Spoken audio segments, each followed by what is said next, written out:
Hello guys, you are very warm welcome to our channel love story teller. और आज मैं आपके साथ वांगशन फैन फिक्शन का नेक्स्ट पार्ट लेके आए। चलिए उससे शुरू करते हैं। जैसा कि हम जानते हैं, वी वुजन और लवांगची हमारे जंगचा और जियांगयानली दोनों ब्रदर और उनके कपल्स का हनीमून का टाइम आ जाता है। ये लोग हनीमून के लिए डेस्टिनेशन चूज़ करते हैं। ये लोग सोचते हैं ये बीच साइड एक जगह एक प्राइवेट आइलैंड पे अपना घूमने जाएंगे। और ये लोग सोचते हैं कि क्यों ना, अगर हम भी जाना है तो हम मॉरिशस चूज़ करें। इन्हें मॉरिशस जाने का बहुत ज़्यादा शौक था, जहाँ पर बीच साइड पे ये जा सके। विंग और जो जंगचा थे वो काफ़ी टाइम से गुसू में रहते थे और चिंगे में भी रहते थे, लेकिन इनका बहुत मन करता था कि ये कभी युनमक जाए, वहाँ के जगहों पर घूमें, जैसे कि वहाँ पर मछली पकड़ना और बहुत सारी जगह सी साइड जाना बहुत ही ज़्यादा लोगों को अच्छा लगता था, रोमांचक लगता था। इसी तरह से जो वी विजन था वो चाहता था कि वो मॉरिशस जाए और वहाँ पर भी वो सी साइड बैठे। वहाँ पर बहुत प्यारे प्यारे सुंदर सुंदर बीचेस हैं, उन्हें घूमना, उन्हें एक्सप्लोर करना यहाँ पर इसे बहुत ज़्यादा पसंद था। और ये लवांगची को बोल देता है कि मैं ऐसी डेस्टिनेशन जाना चाहता हूँ जहाँ पर वो समुद्र किनारे एक दूसरे के साथ वक्त बिता सकें। वो लोग एक पर्सनल अपने बीच पे जाकर वहाँ पर डिनर कर सकें, कैंडल लाइट डिनर, जहाँ पर पूरी की पूरी फैमिली हो। जब वो रोमांस करे तो लोग बाग का शोर उन्हें डिस्टर्ब ना करें। एक परफेक्ट, एक साइलेंट, एक पीसफुल हनीमून वो लोग बिताना चाहते थे। यहाँ पर लवांगची जो है वो जैसे ही विंग कहता है उसकी इच्छा को वो कैसे नकार सकता था। वो विंग की इस इच्छा को पूरा करने के लिए मॉरिशस की जो है वो टिकट्स बुक कर लेता है। वो 6 टिकट्स बुक करता है, जहाँ पर इन लोगों के पास अपना पर्सनल डॉम था जिसमें ये लोग रुक सकते थे। और वो 2 बेडरूम सेट था, जहाँ पर आप एक बेडरूम था, एक गेस्ट रूम था अगर किसी ने वहाँ पर एक्स्ट्रा बंदे ने आना है तो। उसके अलावा एक बड़ा ड्राइंग रूम था, पर्सनल ऐसा वहाँ पर नहाने का एरिया था, बाथरूम ऐसा था जिसमें ग्लासेस लगे हुए थे और आप बाहर का नाइट व्यू एंजॉय कर सकते थे। और वो वहाँ पर आपको एक पर्सनल बीच भी मिल सकता था, पर्सनल पूल भी मिल सकता था। और इतनी सारी फैसिलिटीज़ के बीच में लवांगची, वी वुजियान और बाकी सबको भी इतनी एक्साइटमेंट होती है वहाँ जाने की। ये लोग पहले एरोप्लेन से वहाँ जाते हैं और उसके बाद ये वहाँ पर थोड़ा सा शिप को एंजॉय करते हुए पहुंचते हैं। जैसे ये वहाँ जाते हैं, वहाँ पर इनका भव्य स्वागत होता है। जो मैनेजर था वो इनका वार्म वेलकम करता है और इन लोगों को इनके जो रूम थे, एक छोटे छोटे मतलब एक तरह से घर टाइप्स बने हुए, उनकी चाबी पकड़ा देता है लंचा, जंगचा और जियांगयानली के अपने अपने घर थे, जहाँ पर वो अपने स्पाउस के साथ आराम से रह सकते थे। जंगचा और लैंशुचैन आराम से अपने एक घर में थे, जहाँ पर सबको एक एक ऐसी सहूलियत प्राप्त थी जहाँ से वो अपना पर्सनल टाइम, स्पेशली अपना हनीमून टाइम बहुत अच्छे से बिता सकते थे। एक ऐसा जकूज़ी जैसा उन्हें नहाने के लिए जगह मिल रही थी, जहाँ पर वो लोग अपनी सेक्सुअल एक्टिविटी परफॉर्म करते करते बाहर के दूर दरार बीच को देख सकते थे। पूरा वॉशरूम जो था वो ग्लास से बना हुआ था और वो इतना प्यारा वॉशरूम था कि वहाँ पर अगर अरोमा कैंडल्स जला दी जाए तो इंसान नहाते नहाते आराम से एक अलग जोन, एक पैरेलल वर्ल्ड की फील ले सकता था। बस इस तरह की चीज़ों के लिए जैसे ही वो लोग वहाँ पहुँचते हैं, फ़्लाइट बहुत थका देने वाली थी क्योंकि इन्हें बहुत टाइम लग गया था फ़्लाइट से जाने में, लगभग 20 से 22 घंटे। और उसके बाद जब ये वहाँ पहुँचते हैं, ये बहुत थक गए थे। तो लवांगची कहता है कि मुझे एक बात लेना है, लेकिन इन्हें ल्यूकवार्म वाटर लेने वाले बात लेने की ज़रूरत नहीं थी। ये ठंडा बात लेना चाहते थे जो इनकी बॉडी को रिलैक्स कर दे। और वी विजन और लवांगची एक साथ बात लेना का प्लान करते हैं और यही प्लान बाकी के स्पाउस के दिमाग में भी आता है। वी वुजियान जैसे ही कमरे में पहुंचता है तो पीछे पीछे जो उनके बटलर या फिर कहीं सर्वेंट होते हैं वो उनके सामान को लेके आते हैं, वहाँ पर रुकते हैं, उनका सामान छोड़ के जाते हैं और लवांगची उन्हें टिप देता है। वो लोग अपनी अपनी जगह चले जाते हैं और लवांगची और वी वुजियान को कहते हैं कि थोड़ी देर में वहाँ पर खाना तैयार हो जाएगा जो कि बीच साइड लगा होगा, तो वो लोग आराम से बीच साइड आएँ और उस खाने का लुत्फ़ लें। लवांगची देखता है कि वहाँ पर बहुत ही ज़्यादा वार्म, बहुत ही ज़्यादा लाइट, बहुत ही ज़्यादा मतलब जगमग नहीं बल्कि एक सूदिंग सी लाइट्स वहाँ पे लगी हुई थी। वो उस कमरे की लाइट्स को ऑन करता है, वहाँ पे इतनी प्यारी अरोमा खुशबू आ रही थी जो हनीमून कपल के दिन को और ज़्यादा महका देती है। और उसके बाद धीरे धीरे विभूषण जो बहुत थक चुका था वो लंजा को कहता है, लंजा मुझे एक बात की ज़रूरत है ताकि मैं रिफ़्रेश हो सकूं। और बाकी के स्पाउस का भी यही हाल था। वो सारे कपल जो थे, यहाँ पर जियांग यानली भी बहुत थक चुकी थी, उसका पूरा शरीर टूट रहा था। और जंगछा के साथ भी यही था। वो धीरे धीरे पहले ओमेगास अपने अपने बाथ एरिया में जाते हैं, इंस्पेक्शन करते हैं, जो कि हर इंसान को करना चाहिए कि वहाँ कोई कैमरा तो नहीं लगा हुआ, कोई उनकी बात यानी कि उनके नहाने की चीज़ों को रिकॉर्ड तो नहीं कर रहा। तो वो सब जब चीज़ों को देख लेते हैं, इंस्पेक्शन कर लेते हैं, उसके बाद वो लोग धीरे धीरे अपने कपड़े को उतार देते हैं। वो देखते हैं सामने ब्यूटीफुल सा बीच है जहाँ पर पानी की लहरें आ रही हैं और ग्लास से सामने वाली चीज़ों का वो लुत्फ़ उठा सकते हैं। लेकिन ग्लास से इस पार कोई भी कुछ नहीं देख सकता, क्योंकि ग्लास से जब बाहर की साइड से अंदर बाथरूम में देखा जाए तो शीशे वाली फील आती है और किसी को पता ही नहीं चलता। उन्हें ऐसा लगता है कि मिरर में वो खुद को देख रहे हैं, लेकिन अंदर से बंदा बाहर के सारे एरिया को देख सकता था, पर बाहर वाला इंसान अंदर कुछ भी नहीं देख सकता था।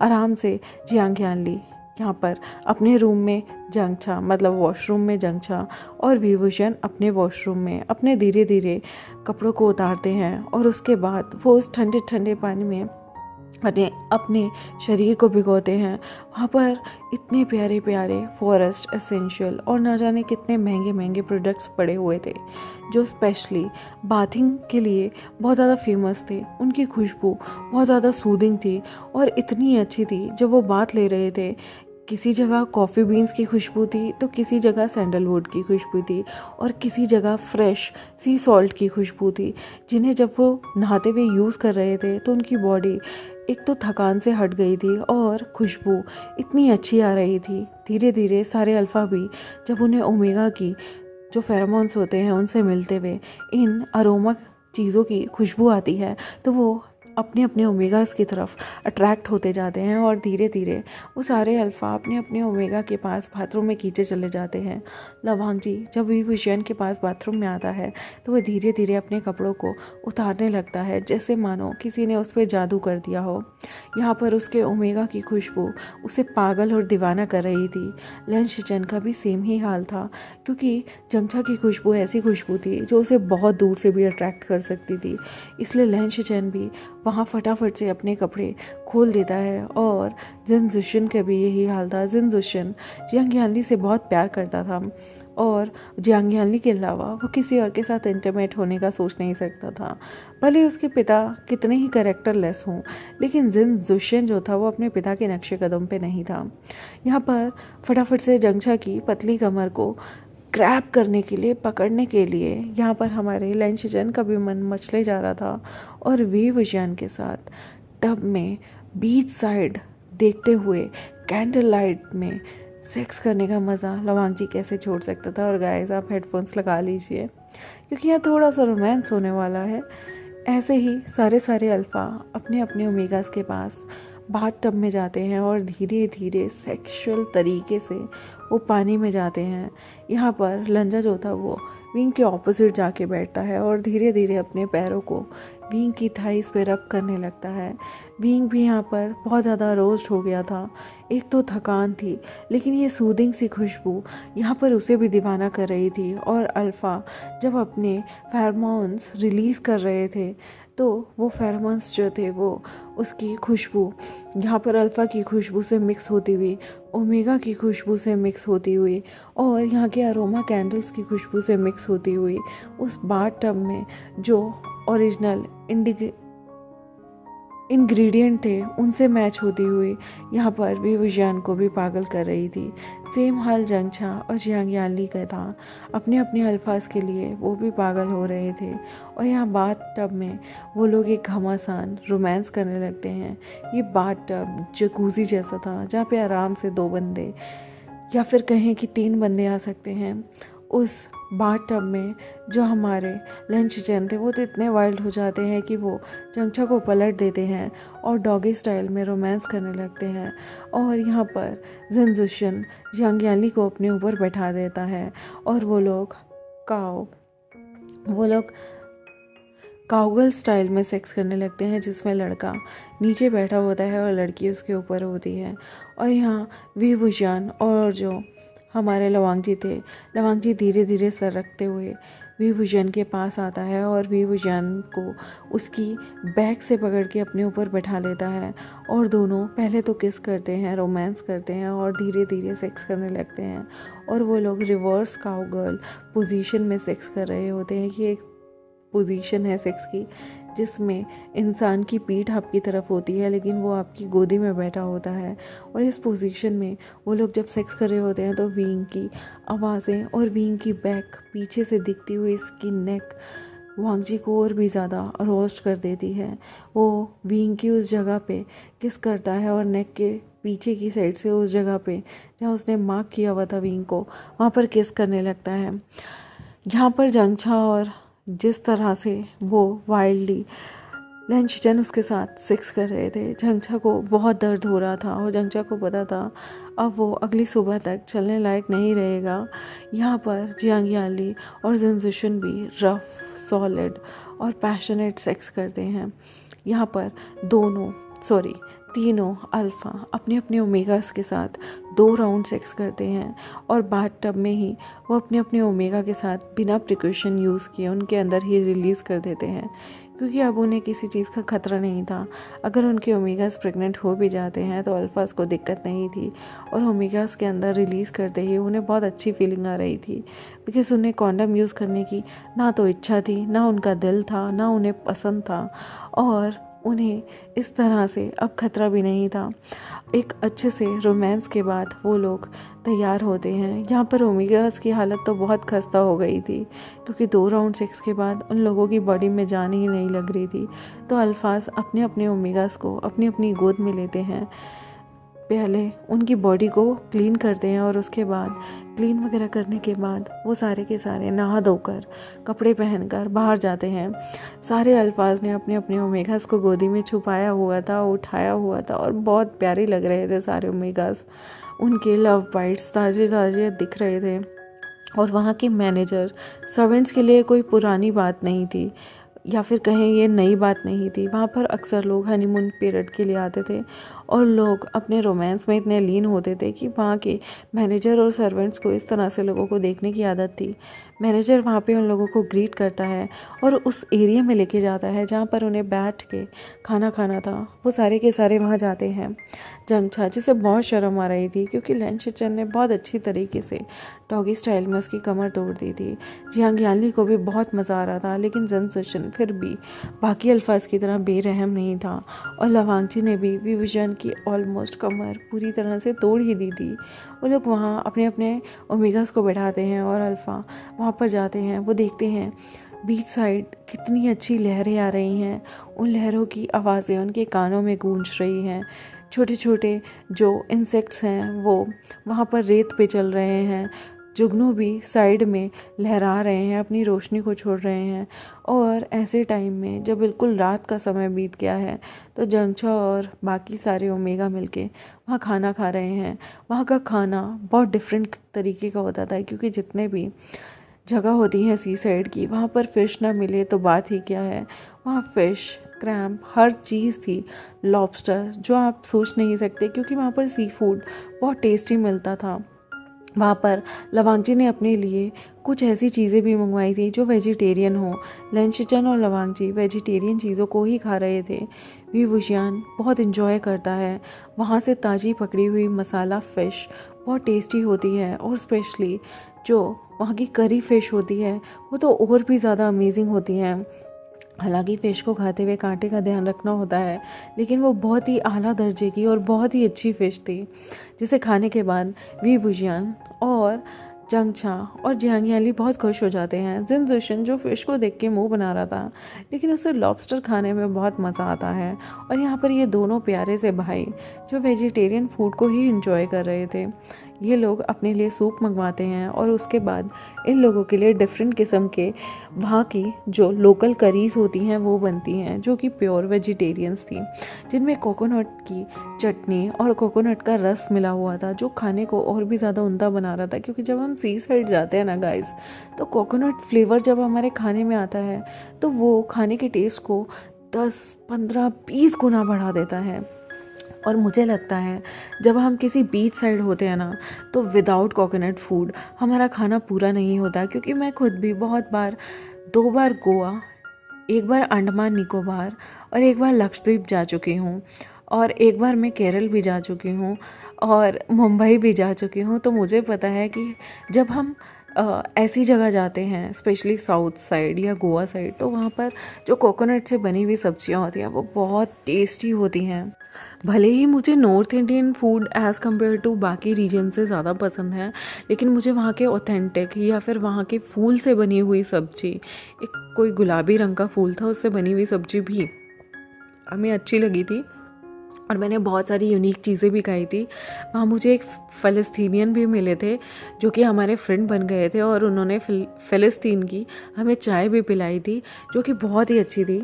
मैं चाय नहीं पीती, I am not a tea lover, लेकिन उन्होंने किसी फूल की चाय पिलाई थी और वो हमें ठीक लगी थी, मीठी थी और शहद जैसा टेस्ट था। जागरी भी हमने खाई थी, और लिटरली मुझे बहुत पसंद आता है वहाँ का सिंप्लिसिटी, वहाँ का कल्चर। स्पेशली जब मैं लक्षद्वीप गई थी परमिशन लेके इंडियन अथॉरिटी से, वहाँ मुझे बहुत सारी चीज़ें खाने को मिली थी। और आई बेट कि अगर मैंने इतनी टेस्टी फ़िश कभी नहीं खाई थी जो मैंने वहाँ खाई, और जो वहाँ के ऑथेंटिक स्वाद था, स्पेशली नारियल की चटनी का, वो बहुत डिफरेंट लेवल का था। और मैं आपको रिकमेंड करूँगी कि आप ऐसी जगह ज़रूर जाएं। वहाँ पे इतनी शांति थी, और मैं जब गई थी वहाँ पर सारे इटालियन लोग आए हुए थे, फ़लस्तीनियन आए हुए थे। एक आइलैंड पे मैं रुकी थी, वहाँ फ़लस्तीनियन थे हमारे अलावा, और दूसरे आइलैंड पे सारे इटालियन बंदे थे जिनके साथ हम रुके थे। हम सिर्फ 4-5 बंदे ही इंडियन थे, मतलब मेरी फैमिली और उसके अलावा एक और फैमिली आई हुई थी। उनके अलावा सारे इटालियन और बाकी लोग थे। और गोवा में भी मैंने काफ़ी मज़े किए थे। एक बार मैं फैमिली के साथ गई थी और एक बार मैं कॉलेज से फ्रेंड्स के साथ गई थी। तो आई मस्ट से आप लोगों को ज़रूर जाना चाहिए, बड़ा मज़ा आता है। और चलिए स्टोरी को कंटिन्यू करते हैं। विवुजियान लिटरली वहाँ पर एकदम रॉयल फील कर रहा था। चंगचा को भी बहुत अच्छा लगता है क्योंकि वो गूसू की लाइफ से पक चुके थे, क्योंकि वो इतने टाइम से गूसू रह रहे थे और उनका घर जो था वो युनमक में था, और युनमक में भी ये चीज़ें मिलती थी। लेकिन कुछ जगह की जो ऑथेंटिक चीज़ें होती हैं वो बहुत टेस्टी होती हैं, और उनको खाने के बाद उनका स्वाद सिर्फ ज़ुबान पे रह जाता है, उनकी याद में रह जाता है। उस टेस्ट को हम अपने साथ ले जाना भी चाहें तो नहीं ले जा सकते, क्योंकि हर जगह का अपना टेस्ट होता है। वहाँ पर वो काफ़ी इंजॉय करते हैं। वो अच्छी अच्छी ठंडी ठंडी लहरें, वो रात में वो जो रेत थी किनारे पे वो एकदम ठंडी हो गई थी, और जो बीच साइड जगह थी वो बहुत ज़्यादा ठंडी, लहरों की आवाज़ें, और पास में चलते हुए उनके अपने अल्फ़ा पार्टनर, एकदम परफेक्ट टाइम था। वो लोग खाना खाने के बाद थोड़ी देर चलते हैं बीच साइड पे और वो एंजॉय करते हैं। सब ओमेगास ने अपने अपने अल्फाज का हाथ पकड़ा हुआ था। विवुजियान तो बहुत एक्साइटेड था क्योंकि वो पहली बार लवांगची के साथ इतनी दूर कहीं आया था। उसने लवांगची के साथ मोस्टली टाइम हमेशा गूसू में बिताया, या उसने थोड़ा सा टाइम चिंगे में एक दिन गुजारा था। और यहाँ पर लवांगची बहुत खुश था विवुजियान के साथ रहकर। लैंशिजन काफ़ी बार जंगचा के साथ बाहर घूमने जाते रहते थे, मगर शादी के बाद अपने ओमेगा या फिर अपनी वाइफ या फिर अपने हस्बैंड कहूँ, उसके साथ घूमने का जो मज़ा होता है ना, वो एक अलग ही होता है। क्योंकि तब आपको कोई डांट नहीं सकता, कोई फैमिली रिस्ट्रिक्शन नहीं होती, हाथ नहीं पकड़ो या कुछ। आप अपने हनीमून पे अपने पार्टनर के साथ वैसे रह सकते हैं जैसे आप रहना चाहते हैं। बिकॉज़ जब कोई छुप छुपा के रिलेशनशिप में रहता है तो वो डरता है अपने बंदे का हाथ पकड़ने में पब्लिक प्लेस में कि कोई देख लेगा, किसी रिलेटिव ने देख लिया तो क्या होगा, मम्मी पापा क्या कहेंगे। लेकिन शादी के बाद ऐसा डर नहीं होता, कोई देखे भाड़ में जाए। लेकिन हनीमून की बात ही अलग होती है, और यहाँ पर बिल्कुल रॉयल फीलिंग आ रही थी लंजा को, हमारे लैंशिजन को और जिनजुशन को, क्योंकि उन्हें अब मैडम यू या फिर जियांग फेमिया का डर नहीं था कि हाँ वो देख लेंगे तो क्या कहेंगे, या माता पिता को पता चल गया, किसी ने कंप्लेन कर दी तो क्या कहेंगे। आज वो हक से कह सकते थे ये हमारे पार्टनर हैं और हम इनके साथ घूम रहे हैं। सेम विभूषण के साथ था, जहाँ वो कभी बोल नहीं पाता था आज वो बोल सकता था। जहाँ वो बाहर नहीं जा सकता था, एक वक्त पे उस पर लंजा को देखने पे भी, लंजा से फ़ोन करने पे भी पाबंदी थी। आज वो अपने हनीमून पे लंजा के साथ आया, आते ही उसने सेक्स भी कर लिया और उसके बाद वो लोग घूम भी रहे हैं। उसके लिए ड्रीम कम ट्रू जैसा था और उसे बहुत अच्छा लग रहा था कि उसका ये सपना सच में साकार हो गया है। उसने सपने में भी नहीं सोचा था, ख्वाबों में भी कभी जंगचा को भी नहीं लगा था लंचन से लड़ाई होने के बाद कि वो एक होंगे। और जियांग याली, उसे तो हमेशा से पता था कि वो जंजोशन से ही शादी करेगी, क्योंकि उनके बीच में इतने कोई कन्फ्लिक्ट आए नहीं थे। लेकिन वो खुश थी कि उसके दोनों ओमेगा ब्रदर्स भी आज अपने अपने पार्टनर के साथ हाथों में हाथ डाले घूम रहे हैं। लेकिन अभी ऐसी कोई चीज़ें थी जो यहाँ पर बहुत ज़्यादा चीज़ें विभूषण लवांगची की ज़िंदगी में भूचाल लाने का इंतज़ार कर रही थी। बट डोंट वरी, कोई सैड एंडिंग नहीं होगी, कुछ नहीं होगा। लेकिन विभूषण को बहुत जल्दी अपने माता पिता के कातिलों का पता चल जाएगा और देखते हैं जब उसे अपने माता पिता के कातिल का पता चलेगा तो वो ऐसा क्या करेगा। क्या वो रिवेंज लेगा या उसका रिवेंज पूरा होगा। देखने के लिए हमारे साथ जुड़े रहें। मेरे चैनल को सब्सक्राइब कर दें, वीडियोस को लाइक कर दें, बेल आइकन को प्रेस कर दें। अगर आपको स्टोरी नहीं पसंद आती है तो डोंट वरी गाइस, कोई रेस्ट्रिक्शन नहीं है, आपको ज़बरदस्ती नहीं है सुनने की। आप बिना कोई हेटेड कमेंट किए छोड़ के जा सकते हैं, कोई दिक्कत नहीं। और मैंने Q&A शेयर कर दिया था, जिन लोगों का Q&A में मैं नहीं बोल पाई क्योंकि Q&A की वीडियो बहुत बड़ी बन गई थी, तो आई एम सॉरी, मैं तहे दिल से उनसे माफ़ी मांगती हूँ। बाकी गाइस, आई होप आपकी दिवाली अच्छी गई होगी और भैया दूज भी। Thank you very much, bye bye.